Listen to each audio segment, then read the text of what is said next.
Happy Friday, all, and welcome back to another Saxton podcast. It is a rainy, gloomy Friday here in Jersey. Welcome in, Deuce. How you doing? It's a little better down here.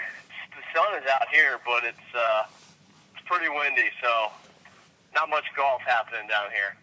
Luckily, here in the Philly area, we have Villanova, the Flyers in the playoff hunt, and the Phillies opening day Monday, which their season will probably last about 2 weeks until everybody loses interest. I have an admission. I actually watched hockey the other night. I watched the Flyers Caps. It was a pretty good game. I think the Flyers won in the shootout. Yes. I will admit, I would be excited if I was a Philly sports fan about the Flyers. I want the Capitals in round one really, really bad. I think that's the worst matchup for the Caps, to be honest. I agree. Now the Flyers are playing really, really good right now. I think they're 9-2-1 in their last 12, and the Caps are going to have all the pressure in the world on them, being the one seed in the past playoff history. The Caps, this is the best team they've had. Oh, absolutely, absolutely. If they get it going, they can put some points on the board. But Philly's got a little goaltender advantage, and I think they got that mentality that the Caps shy away from. So I think if I was a diehard Caps fan, that'd be the one I'm afraid of. I actually think this is similar to Villanova, the Caps. If the Caps get through round one, they're going to go deep.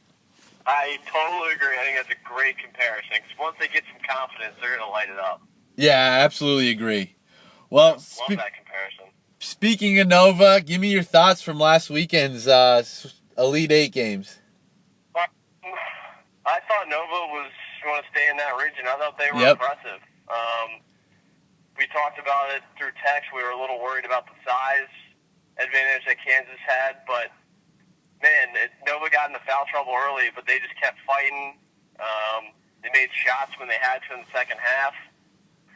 It's the press it rattles teams, and they're doing it really well right now. And that's the only Final Four pick I got right was Nova, and I hope they keep it going because they're fun to watch. Yeah, I'm in the same boat as far as Final Four picks. I've watched Nova and Jay Wright for 15 years. That was by far his best coaching effort in 15 years. He changed up the defense. Watch as much as you, obviously, but he in the past has seen the in-game adjustments. He'll go down with the ship if it goes wrong. But second half, they came out with a different strategy. I love how they switch up looks on defense based on what Kansas was given to them. I just thought it was a really, really well-played game. Yeah, the changing of the defensive looks is especially what I thought really flustered Kansas. I totally agree. There were times where it looked like Kansas didn't know what to do when Nova fell into the zone. Yeah, no, we credit Jay Wright, but the old Coach of the Year, Bill Self, sure looks like a little mini Roy Williams to me. I am shocked that there hasn't been more talk of his. I know he won that one title, but I'm shocked there's been not very much talk of his failures in the tournament. I totally agree. I'm not sure why he is held in such high regard. Now, I know he has a good team every year, but like you said, minus that one run, they sure have some failures on their resume. Yeah, it's hard to get a big guy involved in college, but there was absolutely nothing that Bill Self did to try and get Perry Ellis going. Which is weird because that's all they did versus Maryland. For the first 20 minutes, they just let Perry Ellis do whatever he wanted. They would get him the ball down low. They would give it to him at the top of the key. They would force it to him on the elbow. But I don't know if Nova took that away or what, but I forgot Perry Ellis was even playing. Yeah, and Selden didn't do much either for the talk and the hype he's got. I've never been a big Wayne Selden fan. I know he was a prize recruit, but he just doesn't do it for me. I did see he has announced that he's going to forego his senior year. Was he? He'll probably be a first-round pick just because of his measurables, but he's one of those guys that you'll never hear from again. Yeah, it almost is where Kansas is where players go to die. Yeah, I agree. It's just they get the same type of players all the time. Yeah. I'll tell you what, my favorite player in college basketball might be Chris Jenkins. Shout out Upper Marlboro, Maryland. That kid can play. He was an afterthought at the beginning of the year and got inserted more time probably mid-January when conference play started. And I don't think Jay Wright knew what he had. He could shoot it, obviously. That's where his strength is. But he uses that body. He just finds a way to create little spaces for himself, and he's so good at getting a shot off anywhere he wants. Yeah, him, Reynolds, and the Bridges kid, number 25, have gotten significantly more time as the year has gone on. Yeah, he was in foul trouble, too, against Kansas, but second half he's played well. Your takeaway from the Oklahoma game at the bottom of the region? I think it's I was down in Oklahoma. They're kind of the Carolina Panthers. I keep betting against them, and they keep proving me wrong. But I think it's more so that Oregon wasn't as good as the committee tried to prop them up as. It's almost like they forced them as a number one seed because everyone ignores the West Coast teams. But I think they got exposed big time in that game. Your thoughts on Buddy Hield at the next level? I know everyone is starting to jump on the train. Well, look, he could be Steph Curry. I don't see the same ability as Steph to just get his shot off from wherever on the court. Now, this kid can play, but if I'm like the fifth pick of the draft, because it sounds like he's going to go between 3 and 8, I'm not sure if I'm ready to say he's going to be good in the NBA. Yeah, I think he's a great shooter. You couldn't be more right about that. The fact that I don't know if he can get a shot off in the NBA either. And on the other end of the floor, I think he's going to get exposed. Yeah. Now, Steph is not a good defender. No. People will bring up like, oh, well, last year he averaged almost 2 steals a game. Well, that's, whatever. He still allows guys to score 40 on him every other night. But Steph can play point guard. That's a huge difference. Steph is a really good distributor. He was in college. You can kind of see that part translating. Buddy Hield is basically Brad Beal, I think, in the NBA. Yeah, that's a good comparison. But I don't think he's a star. Do you think he'll be more healthy than Bradley Beal? I think an 85-year-old man with 2 hip replacements would be healthier than Brad Beal. So give me your thoughts on the Nova Oklahoma game. I'm going to bet against Oklahoma again. I think Jay Wright is going to figure out a way to get the ball out of Buddy's hands. I know everyone's tried that, but I think Villanova is set up perfectly to do that, especially with the press. And I'll be curious to see if Villanova continues to shoot the ball well, can Oklahoma keep them from scoring 100? Yeah, back in December, they played in Hawaii on the ship, and Oklahoma handled them easily, 78-55. Were you shocked that Nova was made a 1.5-point favorite, now up to 2? No, not at all. Totally different team. I mean, do you think they're going to score 55 again? No. Yeah, totally different team, I think. Yeah, I like Villanova as well. I think you're going to see that 3-quarter court press again to take the ball out of Hield's hands. And I'm thinking back to the Big 12 semifinal where West Virginia really held them in check. And I think Villanova plays similar high-intensity defense as West Virginia did. Great point. I think they're very similar teams, actually. Villanova they could throw Jenkins, they could throw Hart, they have Bridges. They got a bunch of different guys who could front and deny Buddy Hield as well. Yep. I think the press is just, even if they're struggling to shoot the ball, I'm not sure Oklahoma has enough ball handlers to negate that press. Here's the other thing, and I think it's going to come into play bigger in the other Final Four game, but I saw a stat this morning. I've been thinking about this. I was thinking back to previous Final Fours and championship games that when they started playing in those football fields, how poor the shooting has been with those backdrops and the depth perception. I remember that. I think it was Connecticut Butler when it was like 18-12 at halftime. So I opened the paper today, and they gave the stats for the games that were in Houston the past couple years. 3-point percentage in 2008, there were 6 games played, 31%. 6 games in 2010, 37%. 6 games in 2011, this is the Connecticut Butler year I just referred to, 28%. And then last year, 26% in the football field. Wow. So I've never been a fan of those stadiums. I can see how it really messes with your eyes. I'm not sure why they don't go to a traditional basketball stadium, but those are shockingly low numbers, especially the last couple of years. Yeah, there's been some good teams that have played and some good shooters. Those are alarming numbers. I don't know if it'll affect Buddy Hield, but I do like Villanova in this game. Yeah, if you take those numbers for what they are, I think Villanova can score in transition, even if they're shooting it poorly. I like their transition game. I think Oklahoma is more of the shooting-reliant team here. Now, if you're coaching against Oklahoma, do you take the strategy, completely try and shut down Hield and make everybody else beat you, or let Hield get his and try and shut everybody else?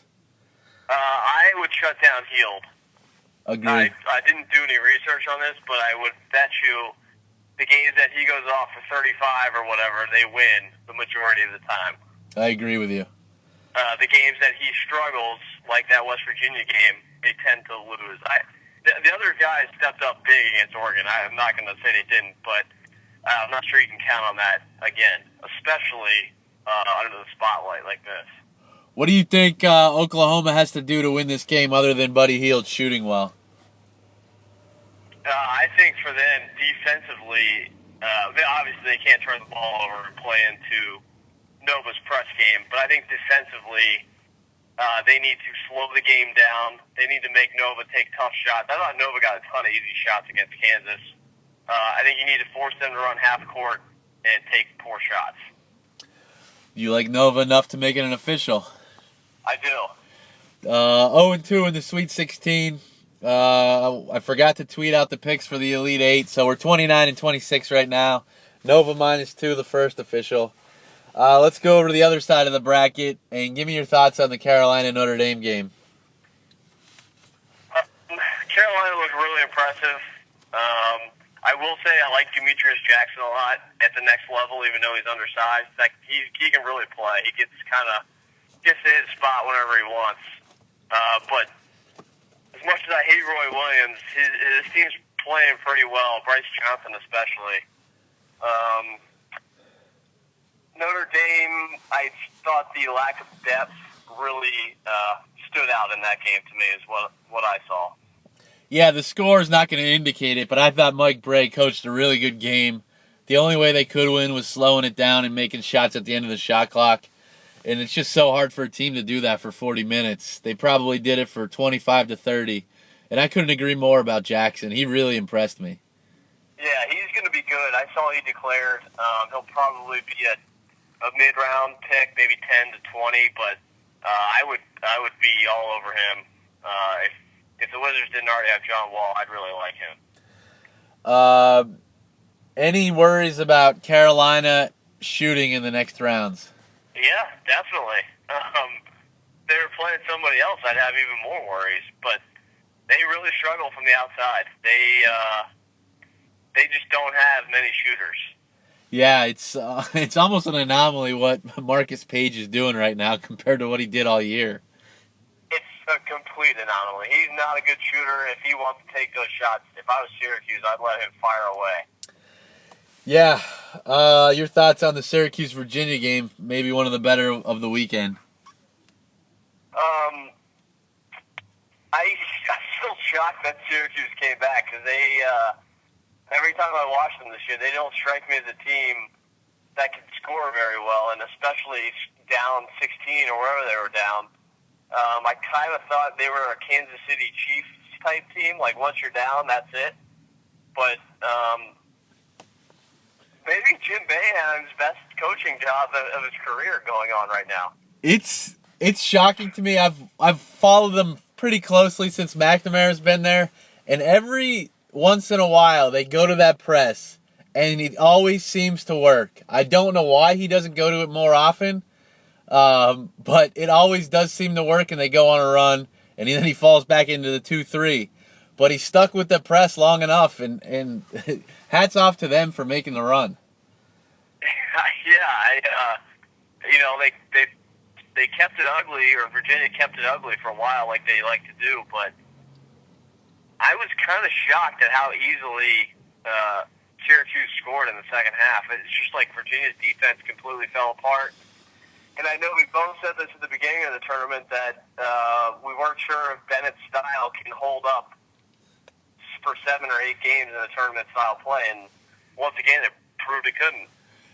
Do you think moving forward that it stays that way? I know we exchanged texts about this, and I didn't have a lot of time to research teams who play like him, but it does seem that when it comes tournament time, you have to be able to score the basketball. I think it stays like that. Now, you watch them in the regular season, and especially basketball minds like Coach Miller, you love watching them play. They play the right way. They lock down defense. And they get a good seed in the tournament, and you think, wow, no one's going to be able to score against them. Their defense, teams haven't seen anything like this. But each year they get into a tough game, and they can't score. They have no guys that can get a shot themselves and score.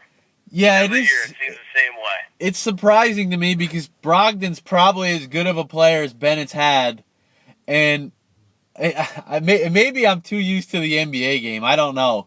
But it just seems these coaches never get their best player a shot to stop a run or to get some momentum back on their side. It's almost like, all right, here's the ball, go do it. Brogdon was 2 for 14 that game. Yeah. That is barely finding the hoop there. 2 for 14. You got to the line a couple times, but you can't win if your best player's going to do that. Yeah, I can't remember the kid's last name, but the kid with the fro, the point guard who made the 5 threes in the first half. Without him, you take that away, Virginia didn't really play that well. Yeah, London, yes. Or something like that. Yes, that's exactly it. I think they shot around 40%. They had a fair amount of turnovers. I don't remember what the exact number was, but I think they were double-digit turnovers. And, Malachi Richardson played well in the second half for Syracuse, and all of a sudden, Virginia couldn't do anything. I don't think Syracuse is as deep as Carolina when it comes to athletes, but do you think Syracuse can hang around athletically with Carolina? I guess. I didn't think so, but I went back and looked at the games they played this year, and they were close. 84-73 at the Dome and 75-70 in Chapel Hill. Yeah, they keep doing it, especially in the second half with Virginia. They kind of surprised me with how athletic they were. I guess I didn't realize how many kids can actually play. I guess they can hang around. Yeah, why not? I think the 2-3 fits perfectly going into that football stadium where they almost force you to make shots. And I don't think that Carolina plays a really disciplined fashion of basketball. Syracuse can really take them out of their element. I'm starting to believe that as well. Especially, I think they had, could be wrong, but I think they only had 7 turnovers against Virginia in that style of defense. If they can have a low turnover game like that, they didn't shoot it well against Virginia. I think they only shot 35%. If they can make a couple more shots and keep their turnovers low, I don't see why they can't stay in this game. The other thing that I haven't heard really talked about a lot is, can Carolina beat Syracuse for a third time this year? Yeah, good point. I don't know the stats on that, the 3 games. I know in football it bears out pretty strong that it's tough to do. I'm not sure about college basketball, though. Yeah. Different team, though. Syracuse is a totally different team now than those first 2 matchups. To me, it's going to come down to Syracuse transition defense getting back and getting that zone set up and making Carolina make shots. Totally agree. I think the entire game rests on Carolina making jump shots. If they're making jump shots, I'm not sure Syracuse has the firepower to stay with them. No, I agree. With that being said, I'm leaning Syracuse just because of the stats. With the football field shooting, the beating them a third time, and Syracuse just playing well right now. Yeah, I would lean Syracuse just because they're getting 9.5 or 10 or whatever it is. Yeah, that is correct. They opened at 9. It's up to 9.5. I would assume people are on Carolina, brand name. That just seems like a lot of points in this spot. Do you think Carolina wins outright? I think Carolina finds a way to win the game, but only because if you're under a minute left, I trust a couple of the Carolina players more than I trust Syracuse. So we both think Villanova, Carolina will meet Monday night. We both think that Carolina is going to win by less than 9. What do you think that line is Monday night? I think it depends on how Nova plays. If they play their style and they shoot it well, I think they have the ability to blow somebody out. Oklahoma could get blown out. I think their team is constructed like that. But if they win by 4 or 5 and it's a close game, I would say Carolina minus 4 or 5-ish. Yeah, I was going to say 4.5. If Nova blows out Oklahoma, I think that line could be close to that pick 'em. I'm actually hoping for the former, that Villanova keeps it close, the line somewhere around 5. And I would really like Villanova in that game. Totally agree. I hope that happens as well. And then I hope Nova blows the brakes off of Carolina. That would be ideal. That would be sweet to see Roy Boy not knowing what to do and the press is just all over him. With the college tournament going on, I haven't been as up on the NBA as I was. I'll probably get back into it Tuesday. But give me your thoughts the past 2 weeks on what has transpired in the NBA. Well, since you've taken a little bit of a break, not much has changed. Golden State and San Antonio are still really good. Oklahoma City actually started playing well. I think they're 9-1 or 8-2 in their last 10. I think I saw on Simmons on the Ringer, maybe the most dangerous 3 seed ever in NBA playoff history. Yes. Could be, if they're starting to gel like that. I think the most interesting thing going on right now is in Cleveland. LeBron seems to have taken his wheels off the path here. I don't know what's going on with him, if he's frustrated, if he's tired of playing basketball, tired of being in the spotlight or what, but something's weird with him right now. I don't know if Delonte West is back in the picture or what. Something's going on there. I think that team is destined to get upset, and they're starting to rest guys, allowing Toronto to quietly sneak up and maybe steal that 1 seed. I'm looking at it right now. Toronto's 2.5 back. To your LeBron James point, the way it's transpiring and from what I'm seeing, it wouldn't shock me if they got eliminated from the playoffs and he asked out of Cleveland, or I opened the paper and he's walked away from basketball. That's just the body language and the way it has been the past 2 weeks to me. Yeah, I think you're right, especially about the walking away from basketball. It just seems like he's tired of playing now. Yeah, there is something funny going on there, and it's going to come out probably next year. Yeah, and it's not without precedent. I mean, Jordan Quinn, in the middle of his career, played baseball. Yeah. People forget, Barry Sanders walked away when he just turned 30, he quit. Different game, obviously, but there's a lot of mileage on those legs. I don't think people see how young he is still age-wise, but he's probably a 35-year-old with the mileage. He's just doesn't look like he's in love with it anymore. Looking at the standings right now, our Detroit Pistons have moved into the 7th seed. That's probably a blessing for the Cavaliers if they could avoid them. Scary team. They beat, now Durant didn't play, but they beat Oklahoma City the other night, and my boy Reggie Jackson was giving it to Russell Westbrook, just talking all types of smack. Westbrook wasn't too pleased after the game. No, I didn't realize they didn't like each other that much, but I love it. I love it coming from Reggie Jackson. I watched the end of the Thunder Clippers last night, and I want to run this by you and get your thoughts. Late in the game with the Thunder, you always have what's going to happen. Is Durant going to get the ball? Is Westbrook going to take over?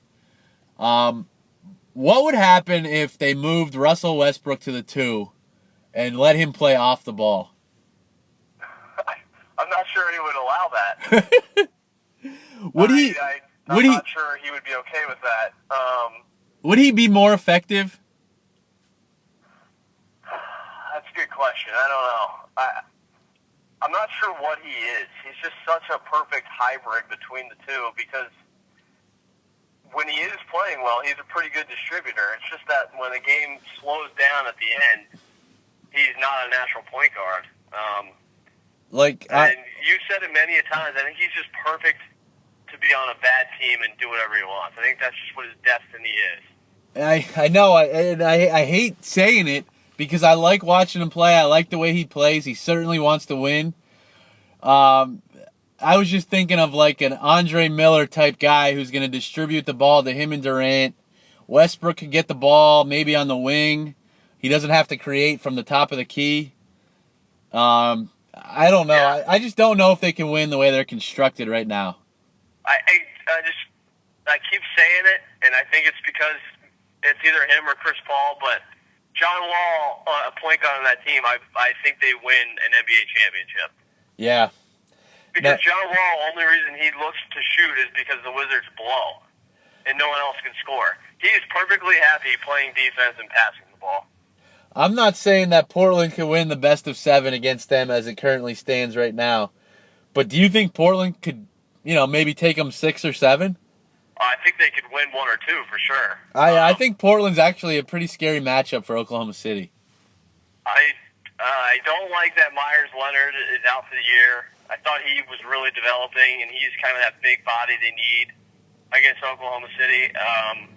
Those two guards could win a game or 2 by themselves for sure. Yeah. And as it currently stands, Utah, the 8th seed, could they take Golden State past 5? I don't know. They're a good home team. They might have one of the better home court advantages in the association. I wish they were better because that stadium gets rowdy. I like that. I like watching games in Utah, but I just can't see them in the playoffs having enough firepower. Yeah. Maybe one game against Golden State, maybe one. They get Favors involved early and they get a little bit of lead and slow it down, but I don't know. I don't see them winning 2. Dallas, San Antonio. San Antonio should have nothing to worry about there. Nah, I don't think so. I think San Antonio's just quietly going about their business, resting guys, and letting Golden State get all the attention. And the Clippers should get by Memphis. Yeah, who knows, but I think so. So we should just skip the first round, other than maybe. I think so, especially in the West. Memphis is not the same Memphis team they have been. Maybe play a couple of those Portland games just to watch Lillard go off 1 or 2 of those games. Right. I hope Utah and Houston flip-flop because I think Houston in the playoffs could be interesting. I was just going to ask you that. Does Houston scare any of those top 4? I think they could pick off a couple games against any of those 4. I watched them the other night and against Cleveland. Now, Cleveland wasn't with LeBron, but you'd think Kyrie and Kevin Love would do something. But Houston down the stretch looked pretty good. Yeah. Harden just does whatever he wants against whoever he wants. He's a chucker. He's not a natural point guard either, but he can really score. And they have smart pieces that are scary. Yeah, I think so too. I would not want to play them in round 1. No, make fun of Dwight Howard, and Cleveland was hacking Dwight. But they have some tough defenders too. When they really want to play defense, Beverly and Harden are pretty solid. Yeah. I would not want to see them in the playoffs either, just because I wouldn't want to expend the energy trying to stop them for 5 or 6 games. Yeah, I think that's where it comes into play. I don't think they beat somebody, but they're going to extend the series, and then once it gets to that second round and the 4 best teams are left, you've lost some energy by playing them. Yeah, especially if you're Golden State. I'm assuming they would probably stick Clay on Harden. Clay's going to have to guard him for 5 games. And in the playoffs, I would assume Harden probably shoots it 30 times a night. That's a tough assignment round 1 for Thompson. I also think you'll see a lot more of Iguodala. Yeah, that's true. Good point. He's been out for a while. I forgot he was even on the team. They currently stand 68-7. Any doubts that they're getting to 73? No, they still look like they're a runaway train to me. I have their schedule up till Tuesday in front of me. Boston tonight in Golden State. Tricky game, but I think they'll be motivated. Sunday hosting Portland.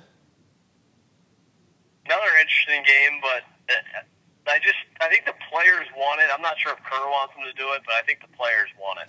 And then hosting Minnesota Tuesday night. Yeah, that's an easy one. Yeah, that puts them at 71. That's as far as I have in front of me. Did you see a clip of the Minnesota head coach? I did not.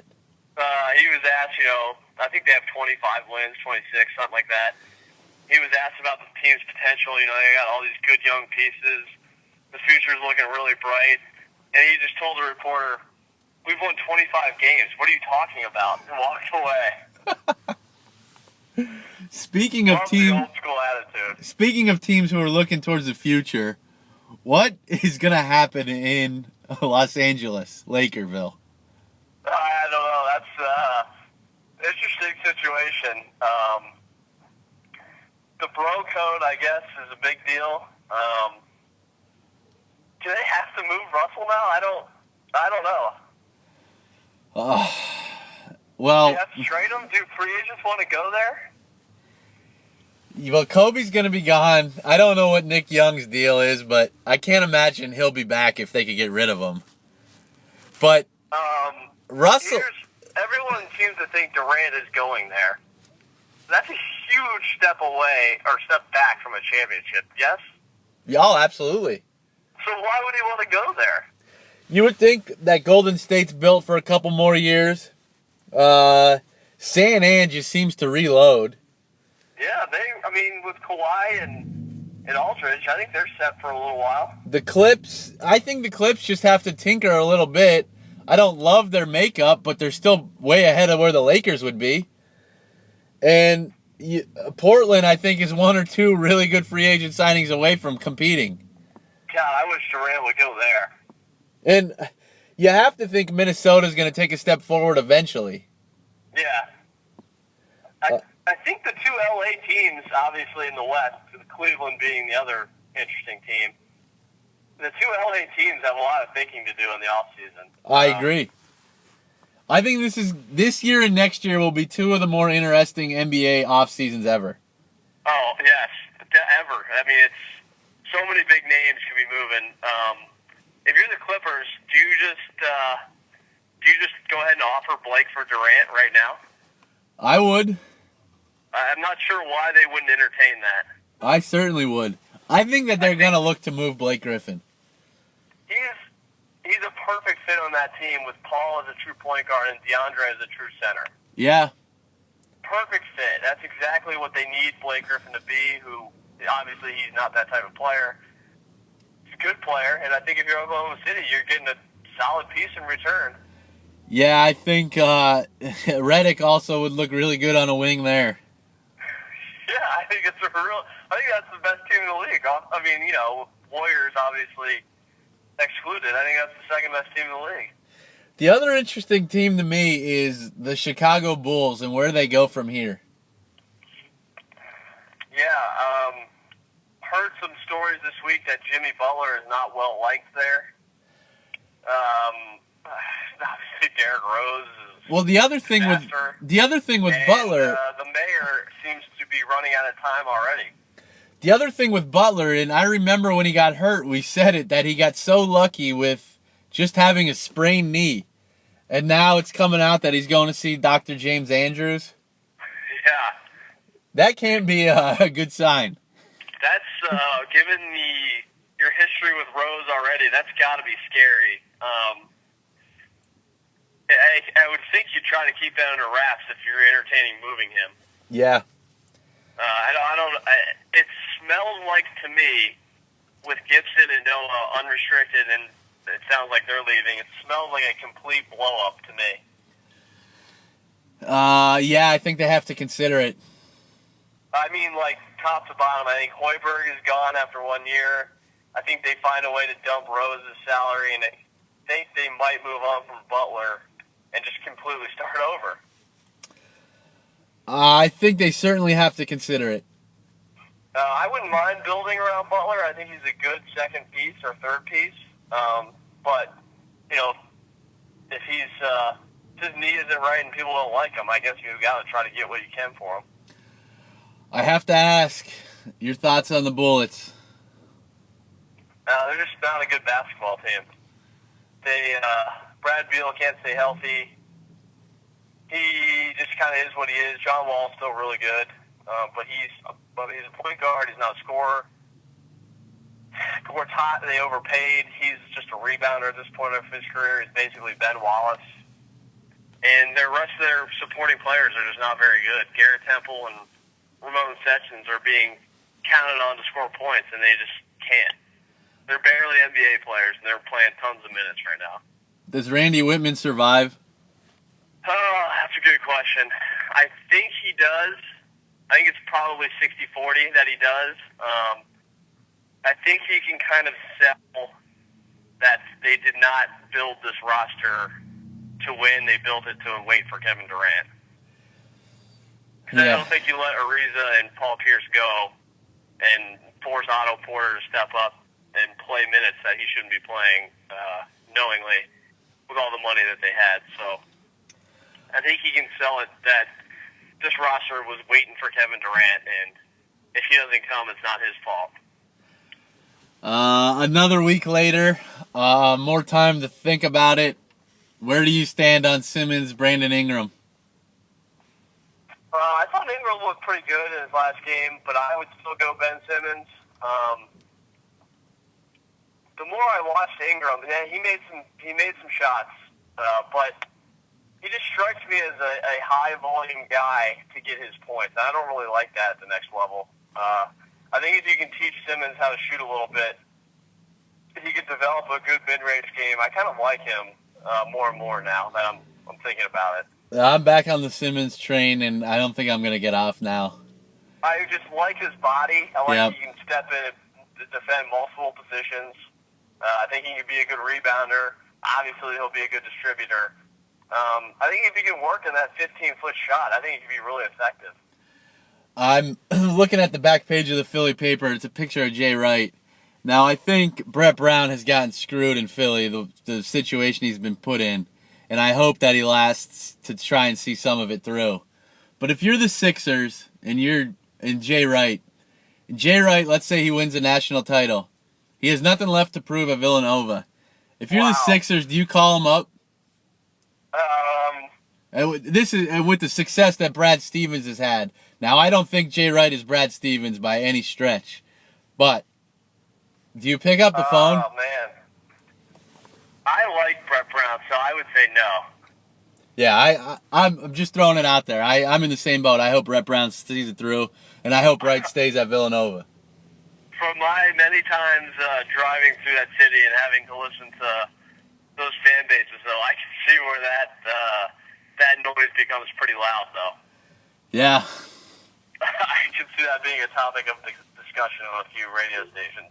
I just think Jay Wright is I don't know why. I think he's just built for college. Oh, I do coach. Too. I'm not sure about the NBA for him.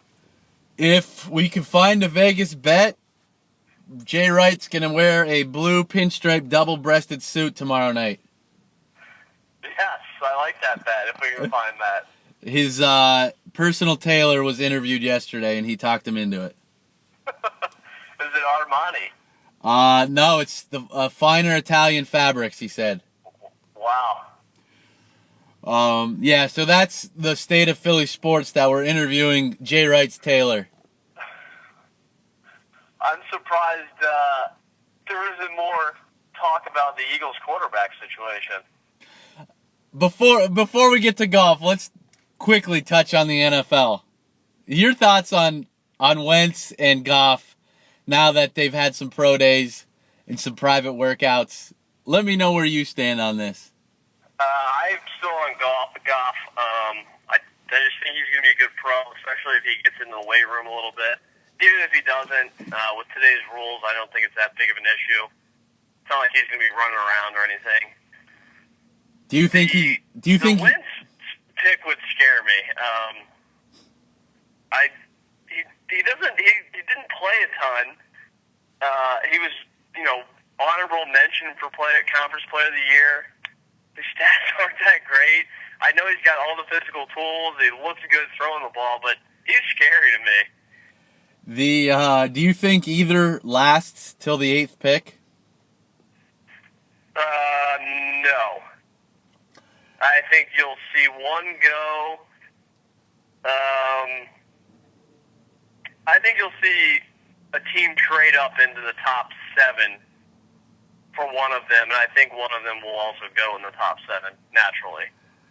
The Birds wined and dined and had private workouts this week with Goff, with Wentz, Kevin Hogan from Stanford, and I think Hackenberg's today. So I do think they're going to take a quarterback.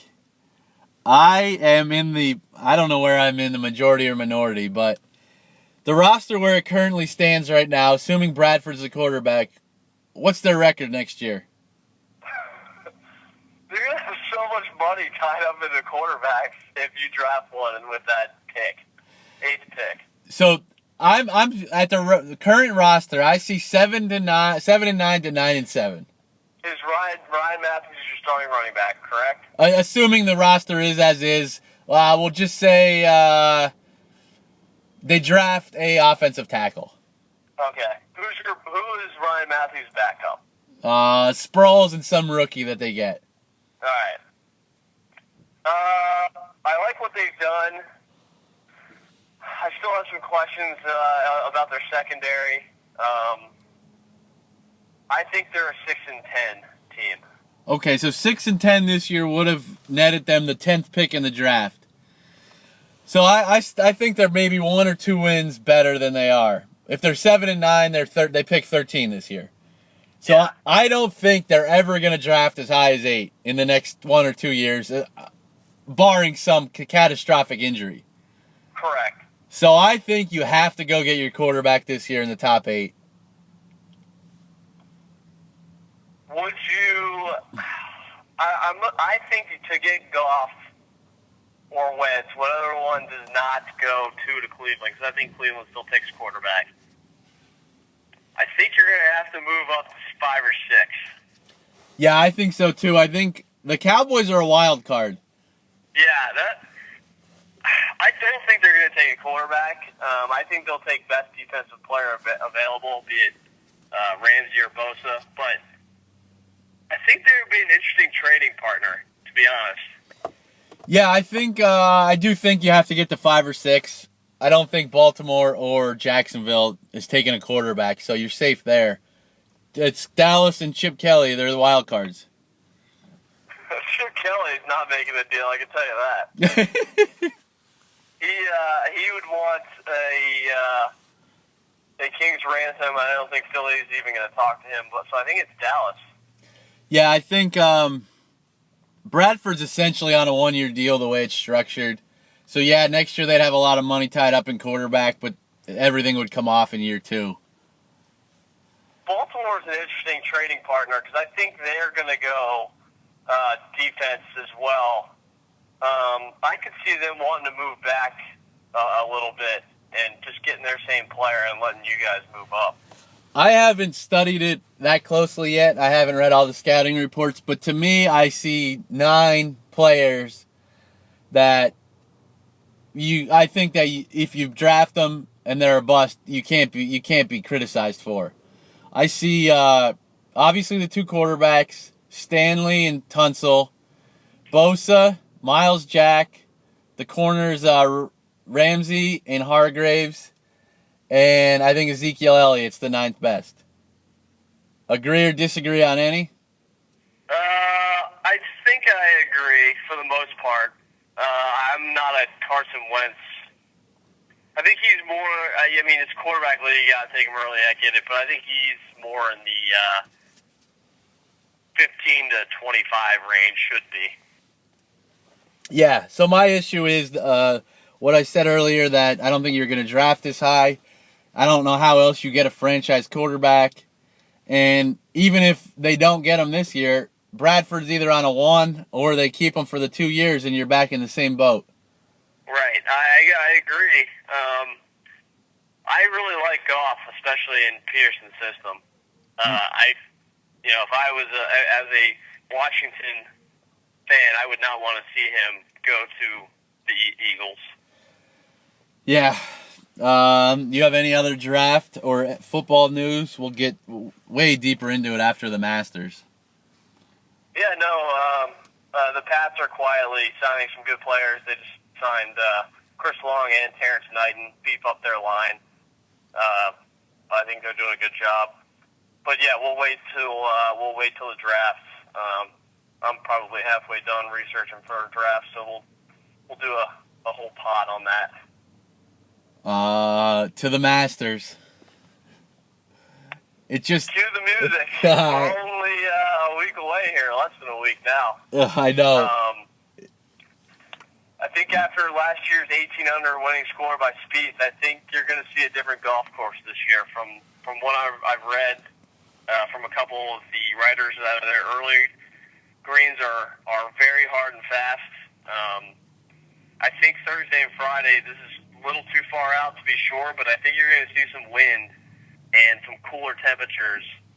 So the golf course is going to play longer, and wind through those pine trees could cause some players, especially guys like Bubba, who loves the golf course. He has had tons of success here, but I'm not sure if he's going to like it as much when it's played difficult. So. Yeah, we're going to do a full Masters podcast, but we had to set the stage with it 8 days away, 9 days away, whatever it may be right now. It's just music to my ears when I see the date on the calendar and hear the music. Yeah, this is one of the more exciting years, I think. Besides, some of the Tiger years, I'm not sure we've had a year leading up to it where so many of the good players are winning. The weeks before, Day, Adam Scott, Spieth's won. I think it's going to be, there's probably 15 guys that have a legit shot of winning this year, favorite-wise. So it's Friday, April 1st. We're 6 days away from the opening round of the Masters. Tiger going to play? There's some schmo online. His name is Gatorade Dave. His profile says he's an NBA insider, but he only has like 100 followers, so I don't know if he's real or not. He insists that he knows somebody in Tiger's camp that works with his agent, Steinberg. So he insists that they are going back and forth, that Tiger really wants to play, but his people around him are saying you need to wait. He keeps saying that there's going to be an announcement made, but I don't believe it. Just doesn't make sense to me. I still can't see him playing until next year. The buzz, though, if he doesn't really, it seems to be like he is content being a father and being friends with guys on the tour now.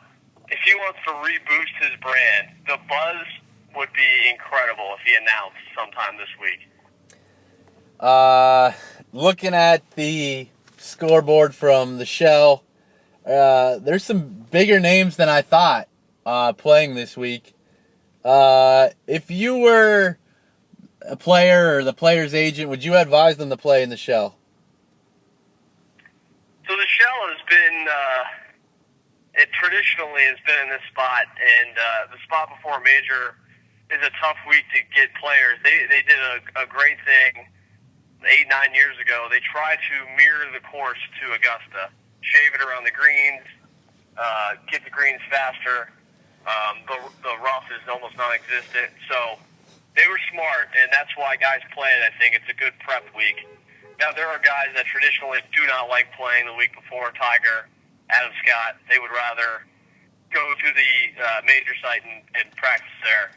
And then there are guys like Phil that like to play the week before major. So I think it's all personal preference. I would probably be one that likes to play, especially if the course is set up similarly. I'm not sure how that could hurt. Looking at the scoreboard, it's only fitting that the calendar turns to April. And I see a guy yesterday who shot 34-35 for a 69 and 3 under, and his name is the Duck. Yeah, the Duck, especially if you're going to look at some of the stats, each week that I write, you have to comb through stats.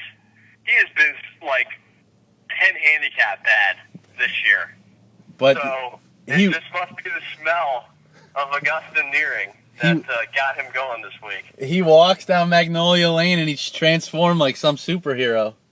It's crazy. We'll get into it more next week, but he'll probably be priced pretty high in DraftKings games, and he'll probably be a popular pick in fantasy games. But I think I'm going to fade the Duck this year. That is blasphemy. I'm doing it at my own peril, but I think he's a little bit older. I think maybe the magic might be gone. I'm going to get into some rapid fire questions with you next week, but where does the shot that the Duck hit on 18 to send it to the playoff rank in your Masters moments? It's probably in mine that I've yours. I've watched. Yours. Yeah. I didn't watch pre-95-ish. It's probably a top 7 for me, top 10 at least. Yeah. Tiger's chip in obviously is far and away number 1. Phil's shot through the trees is up there. Maybe it's top 5. It could sneak in the top 5, I guess. What was the feedback from Austin Country Club last week? Players loved it.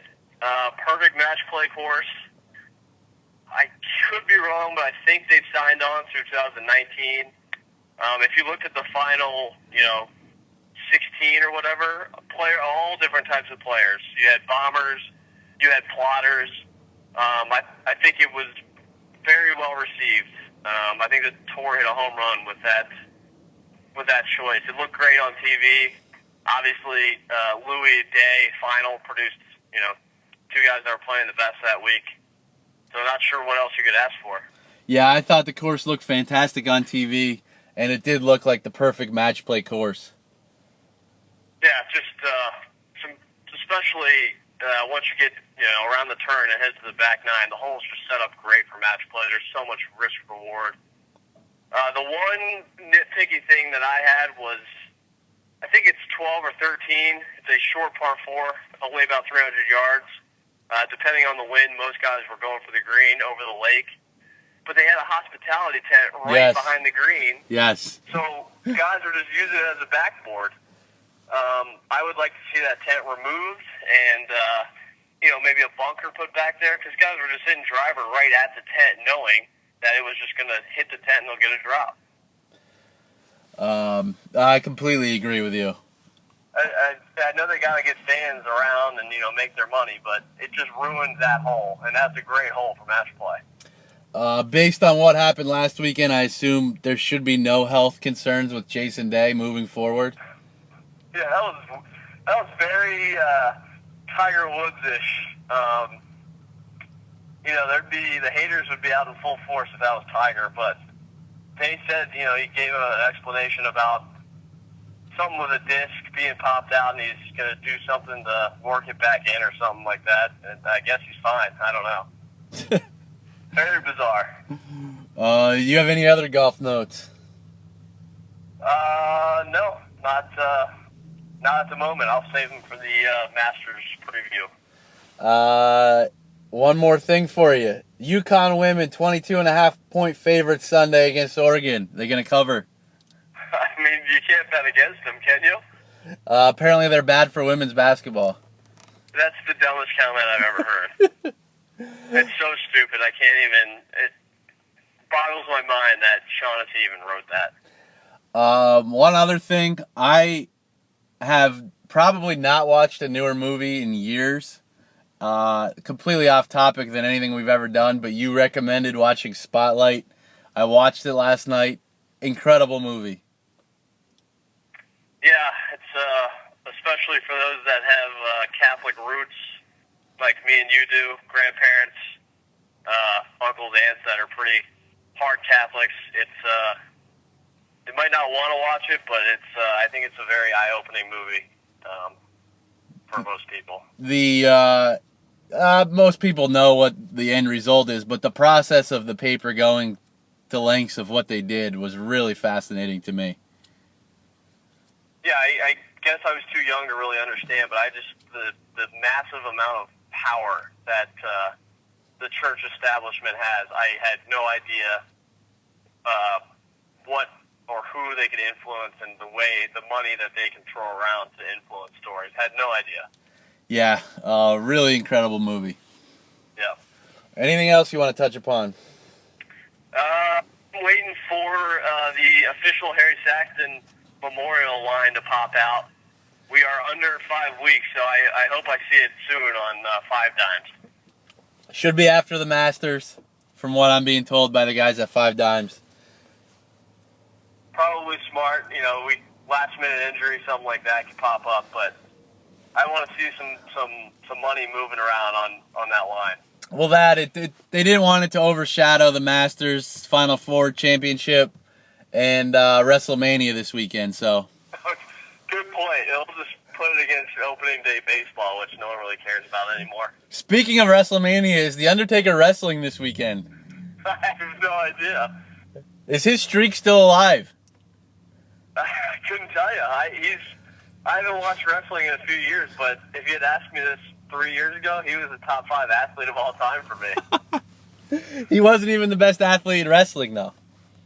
Why not? There's a guy named Mr. WrestleMania, the Heartbreak Kid that was. Oh, God. Did he ever put Undertaker in his tomb? I don't know if he did. He got screwed that year. Yeah, the Undertaker can't die. That's why he's the best. Paul Bear's holding. The Undertaker lost me, though, when Paul Bear left. I was just going to say, somewhere Paul Bear is holding that urn up in the heavens somewhere. God, I used to be so into that stuff. Yeah, it's incredible. Good times. Well, great stuff by you today. Really looking forward to the Masters preview next week. You too, buddy. I'll put my head down and try to get some good nuggets for us.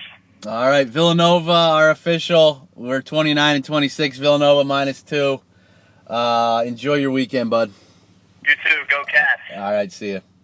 See ya.